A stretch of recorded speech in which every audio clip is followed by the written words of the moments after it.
Moi, je suis venue ici vous parler, par exemple, du budget. Ça fait 3 fois que je vous dis que nous allons demander à ce que les assistants d'enfants en situation de handicap soient augmentés. Que le gouvernement, à l'inverse, non seulement ne veut pas les augmenter, c'est-à-dire qu'elles aient au minimum 1 000 €, enfin le SMIC par mois, alors que ça manque. Moi, dans l'école de ma propre fille en Seine-Saint-Denis, l'école publique, il manque 6 AESH au moment où nous parlons. D'accord, c'est la réalité. Ce sont des enfants handicapés qui n'ont pas de soutien. Ce sont des profs qui se retrouvent à gérer des enfants handicapés dans la classe. Ce sont des parents qui peuvent plus aller travailler parce qu'ils doivent garder leurs enfants à la maison. Vous savez très bien. Et je salue Arnaud Benedetti et Raquel Garrido. Bonsoir à tous les deux. Bonsoir. Ça va Raquel? Très bien. Très, et vous? Prête à descendre dans l'arène? Mais oui, c'est un peu comme la rentrée des classes. Non, je plaisante parce qu'en vérité, on y est déjà depuis un mois en fait en commission. Vous avez préparé votre cartable? Oui. Tout est OK? Absolument, absolument. On est toujours prêt pour servir. Dans quel état d'esprit vous la voyez cette rentrée? Vous savez, moi, depuis que j'ai été élue en juin, je suis très enthousiaste. C'est peut-être un peu fou, mais à ce nouveau contexte où le président de la République n'a pas de majorité et où l'hémicycle est représentatif, peut-être pas totalement de tous les Français, mais en tout cas bien plus que c'était le cas avant. Et moi, je trouve que ça, c'est démocratique. En soi, c'est plus démocratique, c'est mieux. Et par exemple, en juin, il m'est arrivé de défendre des amendements et de gagner. Et ça, j'avais moi observé mes petits camarades, les 17 insoumis dans la mandature antérieure, ça n'arrivait jamais.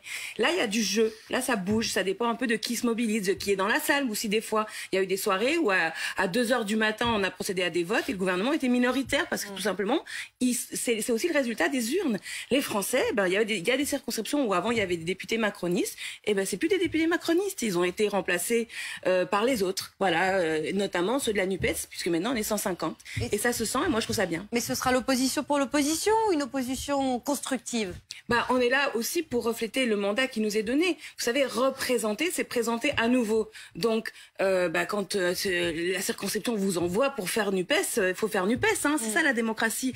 Monsieur Questel, par exemple, qui était élu avant dans la 4e circonscription de l'Eure. Maintenant, il est remplacé par Philippe Brun, jeune député socialiste, d'ailleurs que j'ai découvert, qui est formidable. Les électeurs de la circonscription, ils veulent que Philippe Brun fasse du NUPES. S'ils avaient voulu du Bruno Questel, c'est Bruno Questel qui aurait été réélu, c'est pas le cas. Et voilà, faut respecter ça aussi. En quoi ça consiste de faire du NUPES? Bruno Questel, on entend parler de 49.3, de dissolution, de motion de censure, et pourtant le gouvernement continue à nous dire non, le dialogue, il est encore possible dans cette assemblée. Vraiment? Oui, je pense que c'est le lieu du dialogue, de l'échange, de l'écoute et du respect. Je voudrais juste dire à Madame Garrido que le balancier... Garrido. Vous dites Questel, c'est pas mon nom. Ah, pardonnez-moi. Okay. Allez, mais bon, vous reconnaissez que Questel ou Questel, c'est pas la même chose que de changer Garrido pour Garrigo. Le balancier, il va et il vient. Le balancier politique, mais le peuple prend, le peuple donne, le souverain décide. Et les Français ont les élus qu'ils méritent. Maintenant, moi je voudrais juste... Et c'est de votre circonscription, vous pensez que... Non, mais je parle en termes d'une manière générale. Vous leur en voulez de vous avoir écarté? Non, j'en veux à personne, moi.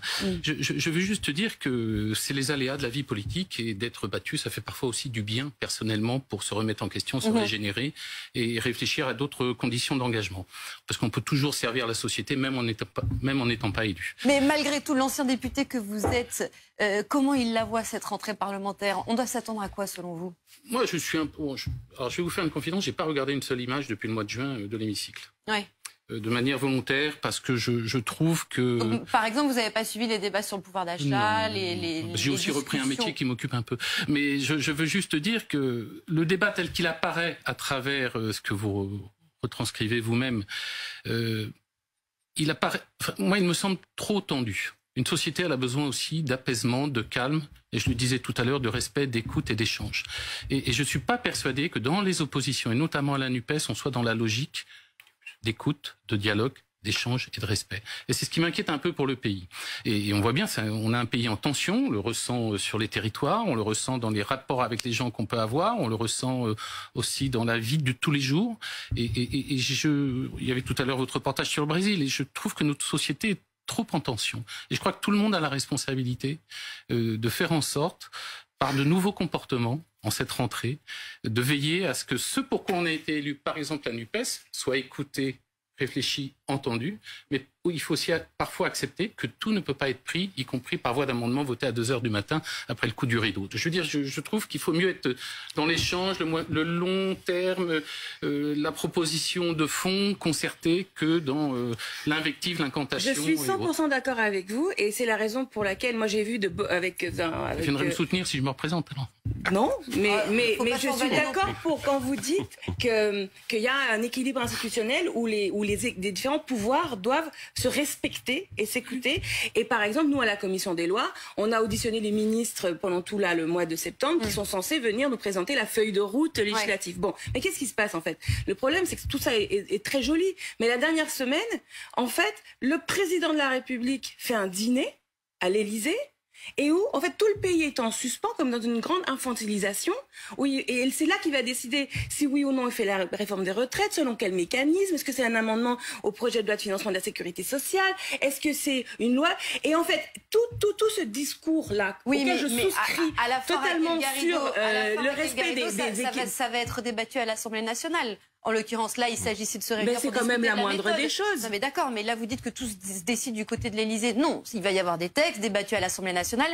Et en l'occurrence, Arnaud Benedetti, ça commence fort. Vous n'êtes pas d'accord avec moi que c'est infantilisant quand le président de la République... C'est pas à moi de dire si je suis d'accord ou pas. En tout cas, ce que je veux dire, c'est qu'on connaît tous le programme, les discussions à l'Assemblée. Alors sur BFM, moi j'ai regardé mercredi soir, vous étiez tous mercredi soir, ici sur BFM comme ailleurs, en boucle sur ce dîner à l'Élysée. Alors c'est important, l'Élysée ou pas dans la décision? En l'occurrence, il s'agissait d'un dîner sur la réforme des retraites. Moi, donc c'est un problème, je vous le dis, c'est la monarchie présidentielle. C'est le programme qui vous attend député à partir de demain. Et en l'occurrence, ça va être chaud parce que les dossiers sensibles arrivent dès demain à l'Assemblée. Assurance chômage, budget et peut-être effectivement réforme des retraites d'ici la fin de l'année. Des textes ultra important. Oui, mais on est dans une situation inédite dans l'histoire de la vie politique française de ces... allons vite, de ces 30 dernières années. C'est la première fois qu'on a un Parlement qui est véritablement représentatif, j'allais dire, de l'état des forces politiques qui sont celles que l'on connaît finalement depuis maintenant 3 décennies. Donc ça, c'est une nouveauté. Et ensuite, le deuxième aspect, c'est qu'en effet, c'est que sur le plan parlementaire, c'est une situation assez inédite parce que les deux législatures où nous avons eu des majorités qui étaient relatives, il y en a eu 2 sous la Ve République, c'était en 1967, le général de Gaulle, en effet, qui avait une majorité relative, mais il avait une majorité relative avec quand même des forces d'appoint qui lui permettaient globalement de pouvoir tenir sa majorité. Et puis surtout, bon, après, il y a eu 68, la dissolution, et il est revenu avec une majorité absolue. Et puis il y a eu 88. Et 88, c'est pareil. C'est-à-dire que Michel Rocard avait une majorité relative, mais qui était quand même moins relative que celle dont dispose aujourd'hui Madame Borne. Donc ça, c'est une situation qui, à mon avis, est assez différente. Ensuite, bon, on voit bien que là, on va rentrer dans le dur. En effet, un projet de budget pour une opposition, c'est un grand classique. Moi, vous savez, il y a 30 ans, j'ai été assistant parlementaire. Je me souviens d'un secrétaire général de groupe parlementaire qui disait ce sont un projet de budget, une loi de finances. Clairement, quand on est dans l'opposition, on vote contre. C'est, j'allais dire, un grand classique du Parlement et on a rarement vu des oppositions voter pour le budget. Alors ensuite, il y a des textes beaucoup plus difficiles. La question de la réforme des retraites, là, est-ce qu'il y a une majorité aujourd'hui pour le gouvernement? Manifestement, il y a peut-être un trou de souris, mais il est vraiment très étroit. C'est mal parti. Alors, il y a ces textes sensibles, ultra importants, et puis il y a le contexte aussi, et ces affaires qui, comment dire, embarrassent certains partis politiques, notamment le vôtre, la France Insoumise, bien sûr.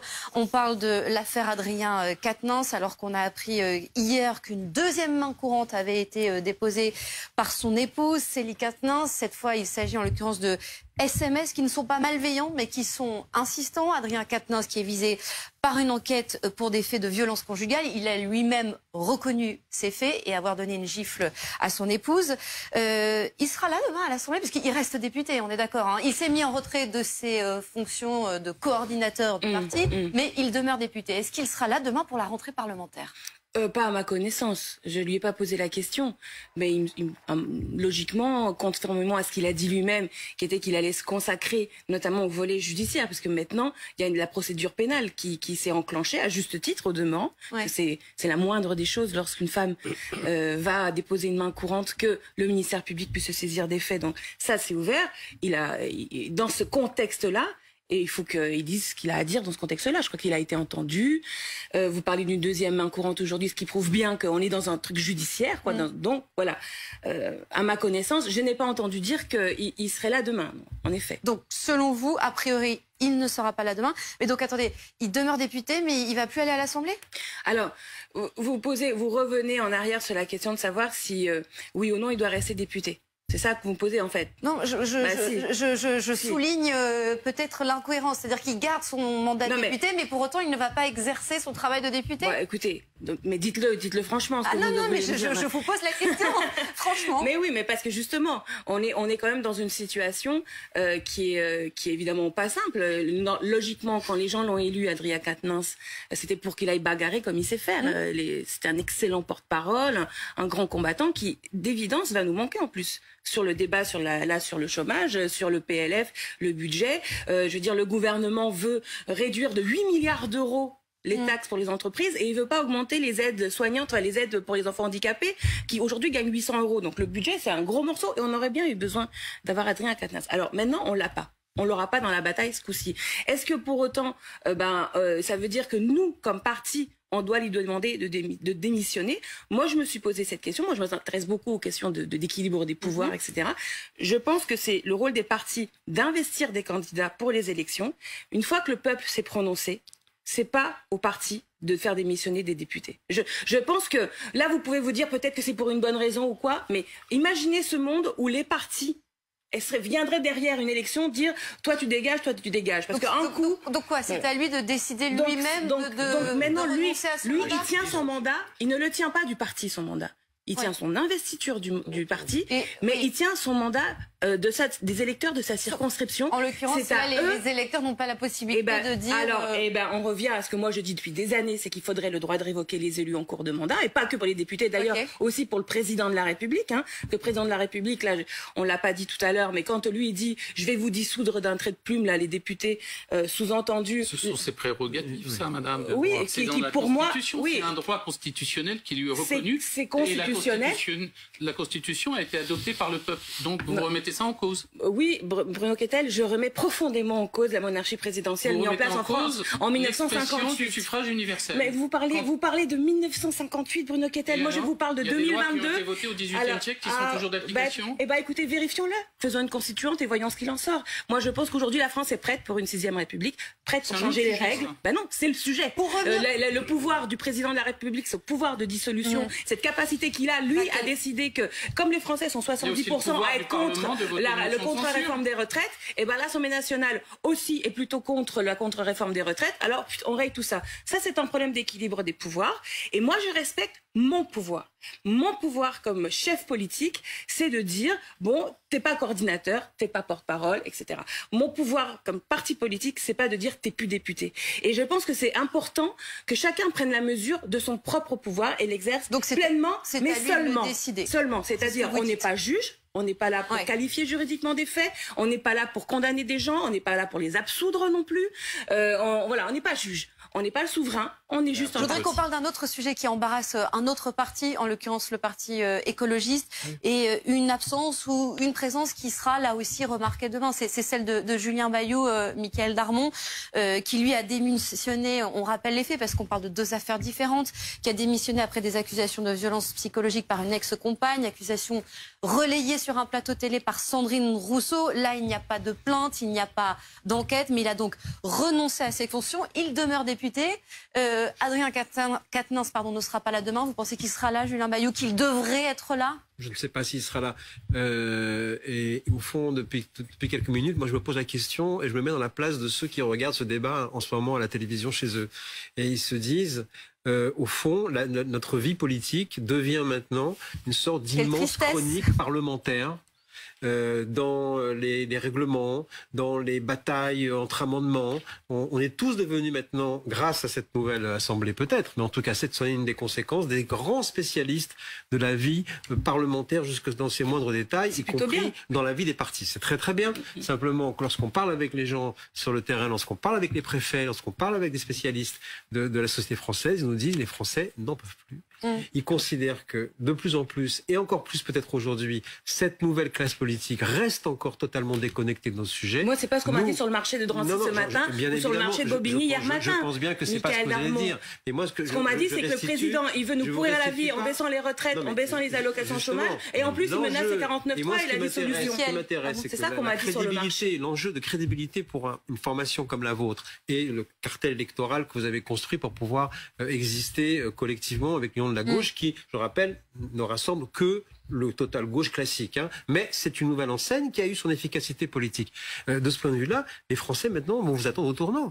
Comment vous allez réussir à faire évoluer la vie des Français et non pas être dans des débats sempiternels pour savoir si Julien Bayou est victime d'une cabale, ce qui peut être certainement, mais là, je suis d'accord. ou je suis d'accord, mais quand on a proposé l'amendement pour augmenter les AESH... Si votre parti doit peut-être évoluer tel que Clémentine Autain l'a posé dans un texte très important pour vous durant tout l'été sur l'opacité de votre fonctionnement, sur l'opacité des débats politiques. C'est vous qui parlez de ces sujets-là. Non, c'est pas moi qui en ai parlé là. Je veux dire, c'est elle qui en parle. C'est-à-dire qu'en réalité, on s'aperçoit que le fait d'avoir effectivement des formations nouvelles et une structure politique nouvelle à l'Assemblée doit passer son test de crédibilité. Tout comme le RN doit passer son test de crédibilité et la majorité... La pauvre, totalement. Mais moi, je vous dis d'entrée, juste un mot, parce que juste puisqu'on parlait de Julien Bayou, c'est quand même le fait du jour. Sandrine Rousseau a été interrogée sur ce sujet. Elle dit qu'elle ne regrette rien, Bruno Kettel, qu'elle ne regrette pas d'avoir évoqué ces accusations sur un plateau télé. Elle a raison ? Moi, je voudrais dissocier le sujet Quatennens, c'est un divorce, c'est toujours douloureux. Il y a une instruction ou une information d'ouverte. J'aurais envie de dire, il faut lui foutre la paix. Il répondra aux questions des magistrats, il réglera son divorce, et ça le regarde lui avant toute chose. Écoutez, Bayou, c'est une dénonciation par une de ses collègues du même parti. On comprend qu'il n'a même pas été entendu par la commission interne, parce que ce soit LFI ou les Verts, ils ont leur petit machin interne. On a vu le résultat chez LFI, la liste est longue quand même, d'hommes qui sont investigués pour savoir que... Je vous ai pas interrompu. Je comprends, mais je voulais juste dire que chez nous, la cellule ne prononce pas de sanctions. Que ce soit clair. Heureusement. Voilà, non mais heureusement qu'elle ne condamne pas, parce que vous iriez jusqu'au bout d'une logique qu'on peut craindre de votre part, qui serait celle d'une justice parallèle. Et je trouve que chez les Verts, là, l'instrumentalisation de mécanismes internes pour éliminer un concurrent, le faire démissionner de son poste de secrétaire général, je crois, des Verts et autres, ça me gêne profondément. Donc ce que vous dites, c'est que la dimension politique de cette affaire ne fait aucun doute. Mais bien évidemment, s'agissant de Bayou, oui. Tout cela nous mène à cette question, Raquel Garrido, même si on a bien compris qu'il fallait distinguer ces deux affaires, celle qui concerne Julien Bayou et celle qui concerne Adrien Quatennens. La NUPES va-t-elle pouvoir parler d'autre chose? Est-ce que vous allez être audible sur d'autres questions durant ces prochains jours? Vous pouvez bien vous prévaloir de vos propres turpitudes. Moi, je suis venue ici vous parler, par exemple, du budget. Ça fait 3 fois que je vous dis que nous allons demander à ce que les assistants d'enfants en situation de handicap soient augmentés. Que le gouvernement, à l'inverse, non seulement ne veut pas les augmenter, c'est-à-dire qu'elles aient au minimum 1 000 €, enfin le SMIC par mois, alors que ça manque, moi, dans l'école de ma propre fille en Seine-Saint-Denis, l'école publique, il manque 6 AESH au moment où nous parlons. D'accord? C'est la réalité, ce sont des enfants handicapés qui n'ont pas de soutien, ce sont des profs qui se retrouvent à gérer des enfants handicapés dans la classe, ce sont des parents qui peuvent plus aller travailler parce qu'ils doivent garder leurs enfants à la maison. Vous savez très bien. Donc c'est vous qui me parlez de Sandrine Rousseau, de Bayou, tout ça, c'est pas moi. Et on l'a déjà fait ensemble d'ailleurs. Là, je parle de vos opposants politiques en l'occurrence. Est-ce qu'ils ne vont pas saisir l'opportunité? Par exemple, Aurore Berger, qui est patronne des députés de la majorité à l'Assemblée, elle parle de l'hypocrisie de votre parti dans les colonnes du Parisien qui demande plus de moyens pour lutter contre les violences faites aux femmes quand un de ses leaders a reconnu des faits de violence conjugale. Elle fait évidemment référence à Adrien Quatennens. Est-ce que ça ne va pas être comme ça, toujours comme ça, là, dans les prochains jours? Vous le demanderez à Aurore Berger. Non, c'est à vous. Et quand nous, on déposera l'amendement... Comment vous allez tourner la page? Je suis en train de... Il n'y a pas besoin... D'abord, il n'y a pas à tourner la page. Pardon. Les violences sexuelles, sexistes dans ce pays ne sont pas encore éradiquées. Et tant qu'elles ne sont pas éradiquées, il n'y a pas à tourner la page. Mais après chaque dossier... Est-ce au parti de le faire? Alors, certainement pas à eux tout seuls. Certainement pas. Et comme je l'ai dit tout à l'heure, la justice, et c'est ce que j'ai dit au garde des Sceaux, parce qu'il est venu en commission des lois l'autre jour et puis il a dit ce que vous faites avec vos cellules, c'est de la justice privée. Je dis attention, d'abord c'est à lui, comme garde des Sceaux, de s'assurer que le climat pour une femme soit propice à entrer dans un commissariat, à voir la justice prospérer jusqu'au bout. Lui est en échec. Bon, après, Oui, nous, mais- qu'est-ce qu'on fait mais dans les vous partis? aussi. Pardon. Nous, qu'est-ce qu'on fait? Non, Je peux non, pas vous interrompre, pardon. moi. Bah si, vous pouvez, mais c'est puisque on pose la question. Vous pouvez, Mais si ça vous intéresse de Raquel. savoir comment ça fonctionne, puisque ça vous intéresse, par exemple, nous, s'il vous plaît, la rapidement. cellule de veille, ce sont 6 femmes qui sont des écoutantes. Elles ont été formées pour ça parce que écouter des récits de violence, ça comporte un gros risque psychosocial, etc. Donc elles ont été formées pour ça.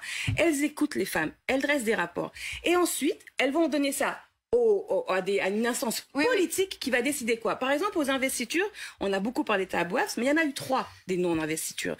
Il y a eu des recadrages, c'est-à-dire on convoque la personne, on lui dit t'as fait ça, on t'approche. Et c'est pas toujours du pénal, hein, loin de là. Loin de là, parce que ce que dans une association ou dans une entreprise ou dans un contexte donné, on considère conforme à notre éthique, ben c'est l'espace en question qui le décide. Donc vous dites ces cellules, ça fonctionne et c'est nécessaire. Alors, bien sûr que ça peut être amélioré, mais attention, moi je dis, à la France insoumise, il y a une distinction des tâches entre les femmes qui écoutent et l'organe qui prend des décisions de sanctions éventuelles, qui n'est pas toujours le cas.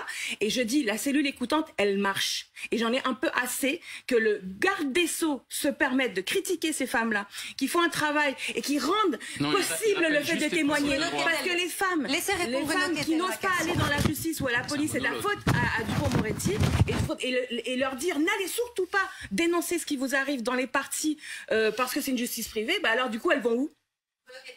Moi, je voudrais juste rappeler le double discours qui a prévalu au moment du sujet Tahabouaf, puisque vous avez dénoncé les attaques racistes dont il était l'objet pour que sortent 48 heures après des sujets internes que vous avez rappelés. Et ça, moi, ça m'a choqué en tant que citoyen. Et je pense que le résultat de la partielle de Jean-Noël Barrot, aujourd'hui, où vous avez baissé de 8 points, montre que finalement, votre double jeu commence à être perçu par les Françaises et les Français. Ouais, bon, les Françaises et les Français, moi je suis d'accord avec Michael Darmon, ils en ont un peu marre de ces discussions-là. Ah bah même oui, si, ça vous gêne, il faut passer au sujet suivant. Non, j'ai même dit moi-même que c'est un sujet, les violences faites aux femmes, qui est trop souvent sous la table. Et les mensonges de Clémentine Autain sur tous les plateaux de télé. Écoutez, elle nie cette version. Il y a deux versions. Allez, la conclusion, Michael Darmon. La question, au fond, et la question qu'on va observer durant maintenant cette mandature, c'est au fond, êtes-vous capable de poursuivre en tant que NUPS? C'est-à-dire qu'il y aura bientôt des élections européennes, il y a déjà les sénatoriales, on sait très bien qu'il y a des tensions de ce point de vue-là. La question de votre prépondérance vis-à-vis de vos partenaires va être posée. Donc, en fond, vous aurez approuvé et votre capacité à changer la vie des Français et à rester pérenne en tant qu'organisation électorale. Oui, bien sûr, c'est toujours un défi. Je voudrais juste dire quelque chose. Notre travail à l'Assemblée nationale, à l'Assemblée nationale, dans le contexte qui est là, qui est certes meilleur qu'avant, mais quand même très difficile, il doit être alimenté aussi par la société elle-même en mouvement. Et c'est pour ça qu'en tant que NUPES, on fait la marche du 16 octobre. La marche du 16 octobre, c'est pas un à côté de notre travail parlementaire, c'est une dynamique. Arnaud Benedetti, vous avez vraiment... Non, mais vraiment, juste un point. Moi, je pense que le véritable enjeu, c'est pas l'agenda immédiat, c'est de savoir si cette législature va pouvoir tenir jusqu'au bout. Et donc, le problème se pose autant, en effet, pour les oppositions que quand même pour la majorité aussi. Allez, on va parler de la situation en Ukraine. Je vais tenir mon micro parce que j'ai un petit problème de micro. Il a du mal à rester sur ma chemise. Merci. Merci. Bonne rentrée. Merci beaucoup. Ça va, vous êtes bien, vous êtes en forme. Ça va. Ça va bien se passer. Les vacances ont été très courtes puisqu'on a siégé jusqu'au 8 août et nous on a repris le 23 août. Mais ça va. À bientôt, Raquel. On se plaint pas.